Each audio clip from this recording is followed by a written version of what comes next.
La réalité du Saint-Esprit. Le Saint-Esprit de Dieu est peu connu par les chrétiens parce que plusieurs ne l'ont pas encore revêtu et même pour ceux qui l'ont revêtu, il demeure un mystère. La lecture de ce livre vous permettra de le revêtir, de connaître son langage et de découvrir les mystères cachés de sa personne.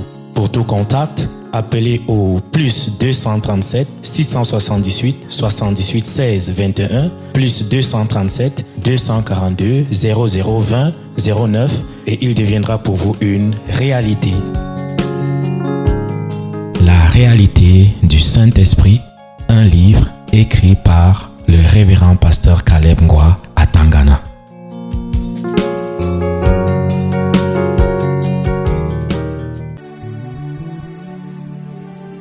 Merci Seigneur. À Jésus toute la gloire. Éternellement.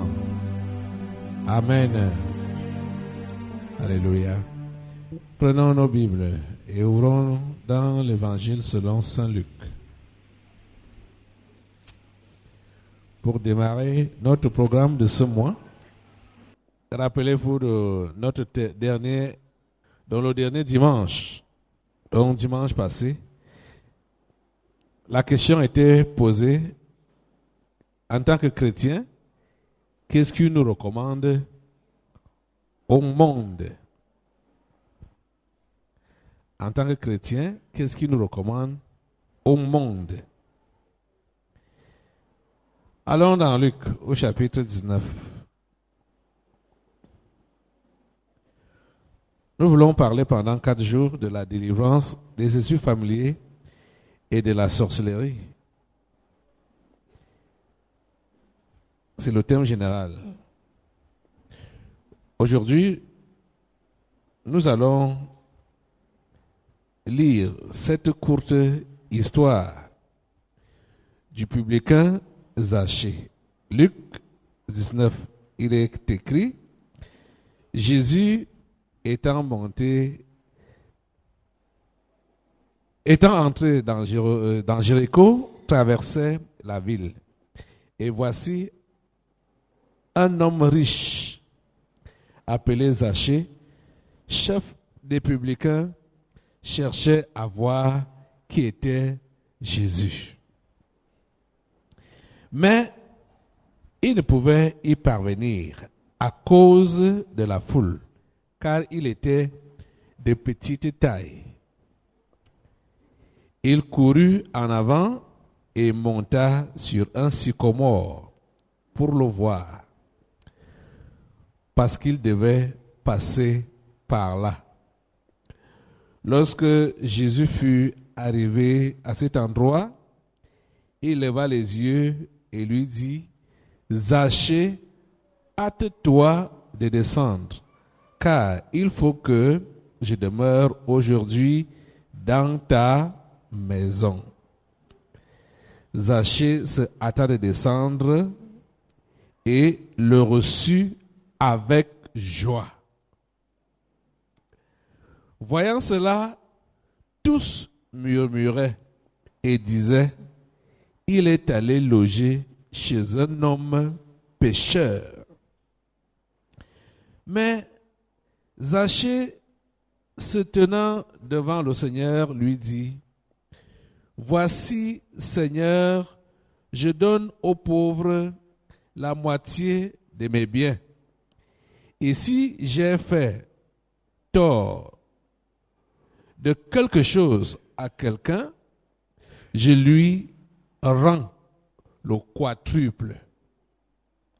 Jésus lui dit, le salut est entré aujourd'hui dans cette maison, parce que celui-ci est aussi un fils d'Abraham. Car le Fils de l'homme est venu chercher et sauver ce qui était perdu. Prions le Seigneur. Notre bon Père Céleste, nous te remercions pour ta parole que tu nous donnes encore en ce jour. Bénis cette parole, Seigneur. Bénis tous tes enfants qui sont sous l'influence de ce programme, commençant ici au Tabernacle de la Liberté, Et partout où ce programme est regardé ou écouté, nous prions, Seigneur, que ta volonté soit faite dans chaque vie. Seigneur, tu as ta volonté qui est établie au ciel avant la fondation du monde pour ces jours-ci qui sont devant nous. À partir de maintenant jusqu'à dimanche, nous prions, Seigneur, que ta volonté soit faite dans nos vies. Que ta volonté soit faite dans la vie de chaque participant à ce programme. S'il te plaît, accomplis tes desseins. Et tout ce qui peut empêcher à ta volonté de s'accomplir, tel que tu l'as établi, s'il te plaît, pardonne. S'il te plaît, dégage cela de notre route. S'il te plaît, aie miséricorde, aie compassion et visite ton peuple. C'est au nom de Jésus-Christ de Nazareth que nous te prions. Amen. Amen. Asseyons-nous dans sa sainte présence. Soyez tous les bienvenus à ce programme, tous ceux qui nous regardent dans le monde entier et ceux qui sont ici présents au Tabernacle de la Liberté.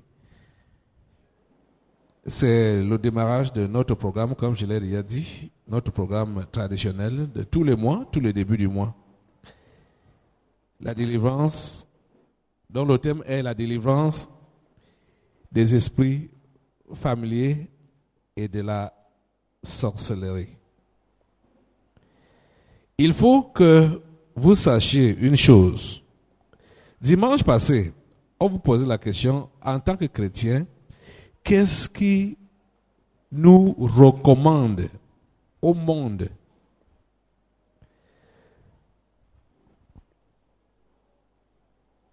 On a vu que c'est bien sûr Jésus qui doit nous recommander au monde, mais la plupart n'ont pas cette conscience-là parce qu'ils ont reçu des faux enseignements de la part des faux prophètes qui leur faisaient comprendre que le monde doit savoir que vous êtes enfant de Dieu si vous avez ci, si vous avez ça, en se basant sur des choses matérielles, des choses physiques. Aujourd'hui, je vais vous faire comprendre que les pères fondateurs, ce qu'on appelle les anges déchus, on les a appelés pères fondateurs parce qu'ils sont impliqués dans chaque famille. Depuis Genèse 6. Depuis Genèse 6. Les anges déchus, c'est-à-dire les démons qui se sont révoltés, les anges qui se sont révoltés contre Dieu avant la création du monde. Dans Genèse au chapitre 6, on voit que ils sont venus sur la terre se marier avec des humains, avec des filles, afin de faire des enfants. Et c'est depuis ce temps-là qu'ils ont corrompu le monde entier.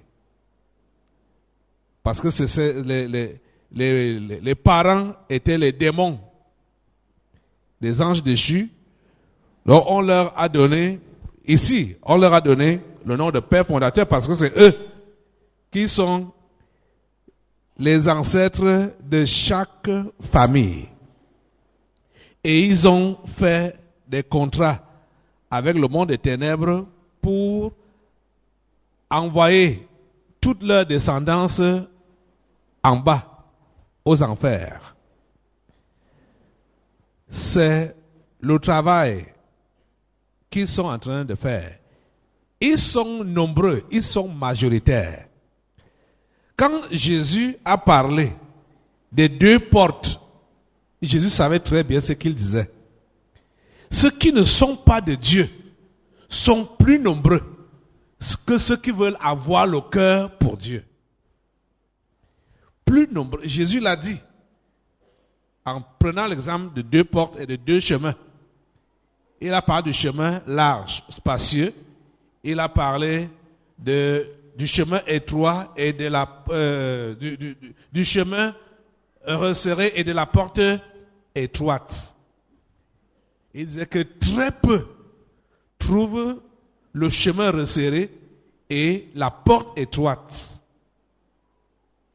Mais la majorité se rue vers le large chemin et la grande porte. Donc ceux qui sont de Dieu sur cette planète Terre sont peu nombreux. C'est pourquoi vous voyez donc que la majorité des gens qui vous entourent ont des mauvais comportements. Parce que tous ne sont pas humains comme vous. Tous ne sont pas humains comme vous. Et leur mauvais comportement, c'est pour influencer l'environnement, influencer l'entourage, influencer les simples pour qu'ils suivent leur mauvais exemple et qu'ils descendent avec eux en enfer. Et ils savent qu'ils viennent d'en bas. Et eux, ils le savent. Ils n'ont rien à faire avec le haut. Ils n'ont rien à faire avec Dieu. Nous, aujourd'hui, nous sommes vraiment, je veux dire, certains chrétiens. Je ne suis plus de ceux-là. J'étais comme ça avant. C'est-à-dire totalement ignorant de ces vérités. Mais Jésus, qui est notre maître, connaissait qui était qui. Quand il traitait avec les gens, il savait qui est qui. Et parfois aussi ceux-là qui sont les prophètes de Dieu, les prophètes là, les vrais, je parle des vrais prophètes, hein, ils ont la vision que Jésus-Christ avait. C'est-à-dire Dieu leur montre les choses ouvertement comme ça là. Parce que quand Jésus parlait avec ces gens, dans l'évangile de Jean par exemple, il pouvait leur dire ouvertement que vous êtes d'en bas. Le terme d'en bas là, certains peuvent penser que c'est ici que c'est né avec les histoires de délivrance qu'on a ici. Non, ça, Jésus avait déjà dit ça à ses revenants, ses anges déchus, depuis dans l'évangile de Jean. Il dit, moi je suis d'en haut, vous êtes d'en bas. C'est pourquoi vous ne pouvez rien comprendre de ce que j'enseigne. Donc, ceux-là qui sont d'en bas et qui ont pris les corps humains ne peuvent pas comprendre la parole de Dieu parce qu'ils ne sont pas là pour la parole de Dieu. Ils sont là pour pervertir la société et attirer les simples vers eux, à les emballer pour qu'ils fassent les bêtises comme eux-mêmes. Ils n'ont rien à faire avec le ciel. Donc, les pères fondateurs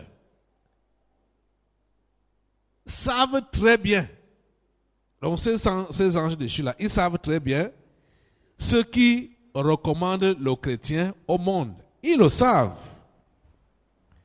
Ils le savent.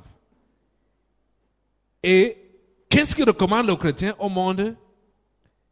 C'est le caractère de Christ qu'il manifeste. On a dit que c'est Jésus. Jésus, on le voit où? Jésus, on ne peut le voir qu'au travers du vrai croyant. Donc le vrai croyant doit avoir le caractère de Christ. Ce caractère-là est ce qui recommande donc le vrai croyant au monde. Et les pères fondateurs, même leurs agents qui sont autour de nous, savent ce qui nous recommande au monde, que c'est le caractère de Christ là qui nous recommande au monde. Voyons un peu ce qui s'est passé avec Zachée ici. Zachée était un élu. Lui-même ne savait pas qu'il était un élu. Il a pris un travail qui l'a corrompu. Il a pris un travail où il y avait la corruption, les détournements, le faux, parce qu'il était un agent du ministère des Finances. Et vous savez, tout ce qui se passe chez ces gens-là, ceux qui ont affaire avec les finances, Zachée était un agent du ministère des Finances. Et tout le monde le savait, que les biens que Zachée avait, c'était les biens détournés. On le savait. Lui-même le savait. Mais vous voyez que Jésus est de passage. Il veut traverser la ville de Jéricho. Zachée en a l'information. Et il dit, il faut que je voie cet homme. Lui disait, il faut que je voie cet homme. Zachée n'avait aucune ambition de se convertir. Vous êtes en train de comprendre ça? Plusieurs parmi vous, vous pouvez le témoigner véritablement que en venant ici au tabernacle de la liberté, ce n'était pas dans le but de vous convertir. C'est parce que vous aviez des problèmes et vous vouliez la solution de Dieu. Ou vous vouliez juste une solution là où on prie. Maintenant que vous avez écouté la parole, votre cœur s'est ouvert à cette parole. Juste à ce que vous avez dit à Jésus, ok, je vais cheminer avec toi. C'est presque comme ça pour la plupart des simples. Je précise que pour la plupart. Parce que, initialement, on n'a pas envie, on ne vient pas pour dire que je veux me donner à Jésus.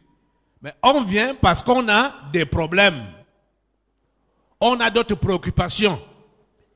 Ici, la préoccupation de Zachée était la curiosité. Il a entendu tellement parler de Jésus. Et quand il a appris que Jésus passait dans sa ville, il a dit, je veux le voir. Mais Zachée était un élu de Dieu. Vous voyez? Zachée était un élu de Dieu. Lui-même ne le savait pas. Mais quand il a grandi, il a fait ses études et le voilà embauché au ministère des Finances et il s'est corrompu parce que tout le monde autour de lui faisait et du moins vivait de la corruption. Il n'était pas épargné. Mais le voilà qui entend donc parler de Jésus et a la curiosité de le voir. Pas de devenir disciple, pas de devenir croyant, mais de le voir. Or, Jésus le connaissait à l'avance. Que ta volonté soit faite sur la terre comme au ciel. Jésus le connaissait à l'avance et Jésus savait qu'en traversant la ville, il allait rencontrer Zachée qui était prédestiné et que c'est chez lui qu'il devait aller manger. Jésus le savait. Zachée ne le savait pas. L'entourage ne le savait pas. Mais on voit que quand Jésus est donc entré dans Jéricho, Zachée a tout fait pour le voir, mais sa petite taille l'a trahi. Il n'a pas pu voir Jésus.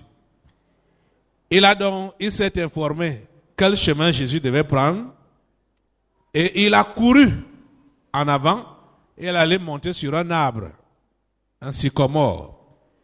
Et Jésus avançait avec ses disciples et la foule. Quand Jésus arrive à l'endroit, Jésus s'arrête et appelle Zachée par son nom. Vous êtes en train de comprendre ça? Plusieurs parmi vous là, vous avez pensé que peut-être vous êtes venus à l'église par hasard, ou vous avez eu ces problèmes juste à cause des sorciers, ou des esprits familiers, ou à cause de vos ennemis. Non. Ce qui a fait à ce que vous soyez en contact avec la vraie parole, c'est la programmation de Dieu qui était sur votre vie avant même votre naissance. Vous êtes en train de comprendre ça? C'est pour vous dire que si tu as eu le contact avec la vraie parole de Dieu, ne prends pas ça comme un hasard. Ne prends pas ça comme un hasard. Comprends que Dieu te connaissait et il te connaît.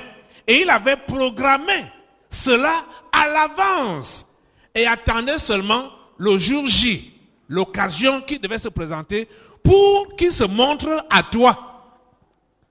Tu es en train de comprendre ça? Dieu te connaît par ton nom. Il te connaît par ton nom. Il sait par quoi tu es passé. Il sait par quoi tu es en train de passer présentement. Il te connaît, il te maîtrise. Jésus est venu accompagné de ses disciples et de la foule. Quand il arrive au niveau du sycomore sur lequel Zachée était monté, il s'arrête net et il l'appelle directement par son nom. Zachée, hâte-toi de descendre. Parce qu'il faut que je mange aujourd'hui là chez toi. Ah! Zachée qui voulait seulement voir Jésus. Sa taille l'a trahi, il n'a pas pu le voir comme il fallait. Il a emprunté la taille chez l'arbre. Et au niveau de son arbre, Jésus l'interpelle par son nom propre. Zachée. Jésus le connaissait. Et quand Jésus l'appelle comme ça, vous voyez, les agents ou les enfants des pères fondateurs, ils savaient que si quelqu'un marche avec Jésus, la personne là doit avoir le caractère de Jésus. Parce que c'est le caractère de Jésus qui nous recommande au monde. En tant que chrétien. Tu es en train de comprendre ça? Qu'est-ce qui se passe donc? Au verset 7, on dit que tous murmuraient. Voyant cela, tous murmuraient et disaient, il est allé loger chez un homme pécheur. Vous êtes en train de comprendre ça? Ils murmuraient et disaient qu'il est allé loger chez un homme pécheur. Donc, ces gens étaient conscients que le Saint Jésus n'a rien à faire avec le pécheur. Celui qui dit qu'il marche avec Jésus doit avoir un caractère comme Jésus lui-même. Vous êtes en train de comprendre? Il le savait. Alors, toi, qui dit que tu as cru en Jésus? Je ne sais pas depuis combien de temps.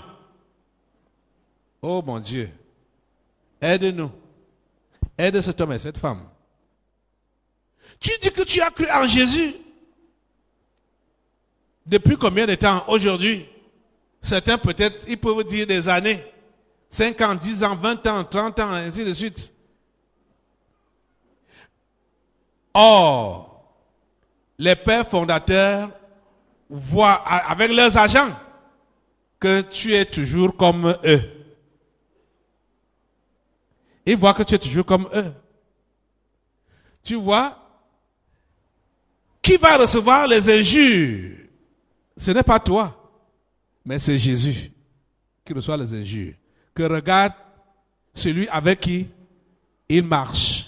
Donc il n'est pas sérieux. Ils vont dire à Jésus que Jésus n'est pas sérieux. Parce qu'il marche avec quelqu'un comme toi qui n'a pas changé. Qui est un pécheur, un corrompu, un voleur. Vous êtes en train de comprendre? les païens, tous les païens, savent exactement comment un vrai chrétien doit vivre. Tous les païens le savent. Ils savent que si on est un vrai chrétien, on ne doit pas mentir. On ne doit pas voler. On ne doit pas forniquer. On ne doit pas commettre l'adultère. On ne doit pas tricher. On ne peut pas être sorcier, étant un vrai croyant. Les non-croyants le savent. Ils le savent. Très bien. Ils savent comment doit être le comportement d'un vrai chrétien ou le caractère d'un vrai chrétien. Je vais vous dire une chose. Vous autres qui avez prétendu que vous avez cru et vous n'êtes pas recommandable au monde par rapport à votre caractère, vous devez comprendre que vous n'aurez aucun souci avec vos esprits familiers.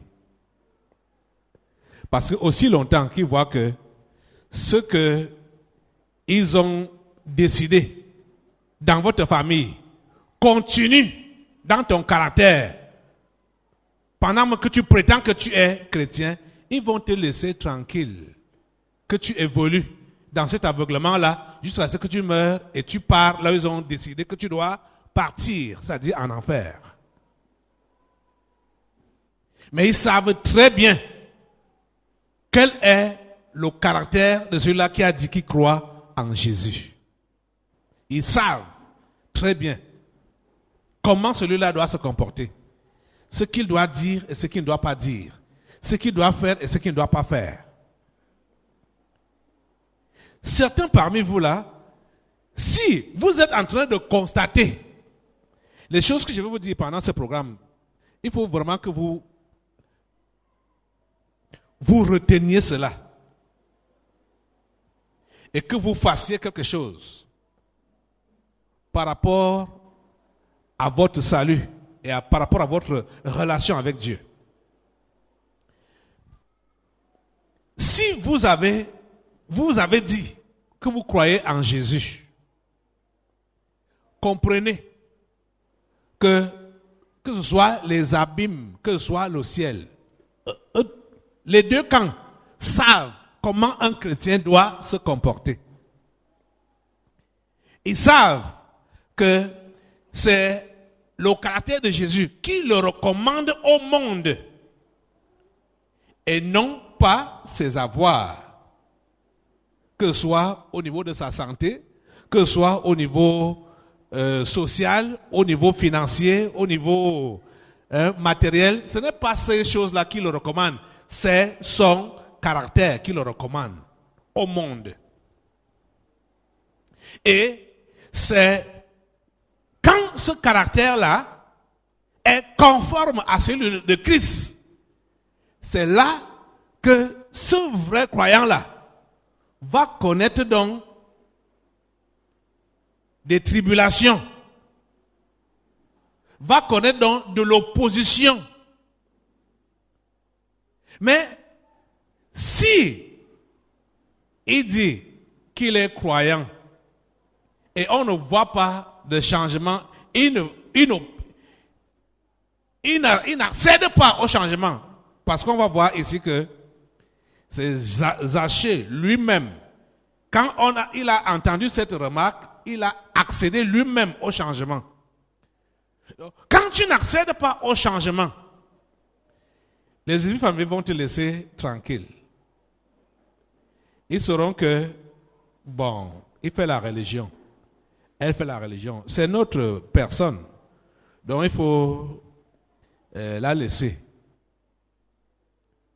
Tu n'auras aucun problème avec eux. Tu penseras que tu es chrétien alors que tu ne l'es pas. Pourquoi? Parce que tu n'es pas recommandable. Tu n'es pas recommandable. C'est ça qu'ils sont en train de faire. Et c'est ça que vous allez voir dans la majorité des religions. C'est ça qui se passe. La plupart des gens qui vont dans les religions, nommez-les, toutes les religions, je dis toutes les religions, on sait qu'ils n'ont rien à faire avec le Dieu d'en haut. Ils n'ont rien à faire avec Jésus. Ils n'ont rien à faire avec son caractère, avec sa nature. Vous voyez que ces gens-là disent qu'ils prient, ils disent qu'ils partent dans les églises, dans les assemblées et vivent comme tout bon païen. Et vous allez donc voir que ceux-là qui ont soit des yeux multidirectionnels ou bien 2 yeux ou 4 yeux ou 100, c'est-à-dire les sorciers, vont se moquer des simples qui sont corps, âme et esprit dans ces religions-là. C'est pourquoi ceux-là, parce qu'ils ont des missions différentes, hein, le monde des ténèbres là, avec leurs agents, ils ont des missions différentes. Il y a certains qui sont, ces anges déchus là, il y a certains qui sont délégués pour ce qu'on vous appelez généralement là-bas d'ailleurs, les églises, que j'appelle les religions. Il y a ceux qui sont pour les religions. Ils sont là pour faire la foule dans la religion. D'autres sont là pour diriger la religion. Mais ils sont tous des gens d'en bas. Vous comprenez, non? Donc, ils font foule. Vous voyez donc les églises remplies là, avec quel genre de personnes? Les gens d'en bas, qui n'ont pas le comportement chrétien. Et qui les dirigent, qui sont les prédicateurs? Toujours les gens d'en bas. Ça fait comment? Quand le simple va entrer dans ce milieu-là, il est influencé par cet entourage, il ne peut pas connaître le vrai Dieu. Pourquoi? Parce qu'il a des modèles autour de lui et devant lui, comme conducteur. Même s'il a le désir de connaître le vrai Dieu, il ne pourra pas. Parce qu'il est étouffé par les ivraies de toutes parts. Vous êtes en train de comprendre ça? Il ne pourra pas s'en sortir. Alors, ceux qui sont d'une autre classe, qui ont une autre mission, il va se dire, celui-là qui part dans la religion et qui est simple, il pourra avoir les yeux ouverts en découvrant que Dieu n'est pas là où il parle. Vous avez de comprendre ça? Et pour qu'il ne puisse pas quitter ce milieu et aller là où il peut trouver Dieu, ceux qui sont dehors, c'est-à-dire les agents, les missionnaires de Satan toujours, les missionnaires d'en bas, qui sont dehors, qui n'ont pas pour mission la religion ou l'église, ils vont intercepter celui-là pour lui dire que, mais, écoute, vous perdez votre temps dans les églises. Regardez ce que vous faites. Toi-même, tu sais que vous qui partez à l'église là, quand il dit vous qui partez à l'église là, il sait que ces gens sont dans l'église là. Il sait que ce sont ces gens qui prêchent là-bas. Il va lui dire, vous qui partez dans les églises là, est-ce que vous êtes différents de nous? Vous êtes en train de comprendre ça? C'est pour semer quoi? Dans le cœur de ce simple. Il n'y a rien dans l'église. Donc le Dieu que je cherche là, je ne peux même pas le trouver à l'église. Parce que c'est que, comme celui-là est simple, il cherche Dieu. Il va arriver, il va dire, mais au fait, qu'est-ce qu'on fait même ici? Ce qu'on nous enseigne, ce qu'on voit là, hein, il n'y a pas Dieu dedans. Et s'il ne voit pas Dieu là, il va chercher ailleurs. Donc pour qu'il ne parte pas ailleurs, il aura un agent maléfique. Quelqu'un d'en bas qui va donc l'intéresser pour dire qu'il n'y a rien dans les églises. Il généralise pour dire qu'il n'y a rien dans les églises. vous autres qui partez là-bas, vous êtes même pire que nous qui ne partons pas là-bas. C'est comme ça qu'ils vont lui dire. Je ne sais pas si on t'a déjà tenu ce langage-là. Hein? Et parfois, il peut s'avérer que vous-même là, à qui on fait cette remarque, vous n'êtes pas recommandable par votre caractère. C'est ça, c'est là donc que vous versez réellement les excréments sur Jésus. Vous dites que vous êtes chrétien et vous n'êtes pas recommandable par votre caractère. Et quand on va te dire que voilà, il n'y a rien. Vous qui partez dans les églises là, vous n'êtes pas différents de nous autres qui n'allons pas dans l'église. Dieu n'existe pas. Tout ça là-bas, c'est des hommes. Et il dit ça, et toi-même tu remarques que ta vie n'est pas différente de celui-là qui ne part pas à l'église à cause de ton mauvais caractère. Tu vois comment tu seras ficelé? Cher ami, je vais dire une chose. Dieu te connaissait avant que tu ne rencontres la vraie parole, le vrai évangile. Dieu t'avait programmé et t'avait prédestiné. Quand tu as rencontré cette parole, laisse qu'elle prenne possession de tout ton être. Abandonne-toi complètement à elle. Abandonne-toi complètement à la volonté de Dieu. La réalité du Saint-Esprit. Le Saint-Esprit de Dieu est peu connu par les chrétiens parce que plusieurs ne l'ont pas encore revêtu et même pour ceux qui l'ont revêtu, il demeure un mystère. La lecture de ce livre vous permettra de le revêtir, de connaître son langage et de découvrir les mystères cachés de sa personne. Pour tout contact, appelez au plus 237 678 78 16 21 plus 237 242 0020 09 et il deviendra pour vous une réalité. La réalité du Saint-Esprit, un livre écrit par le révérend pasteur Caleb Ngwa à Tangana.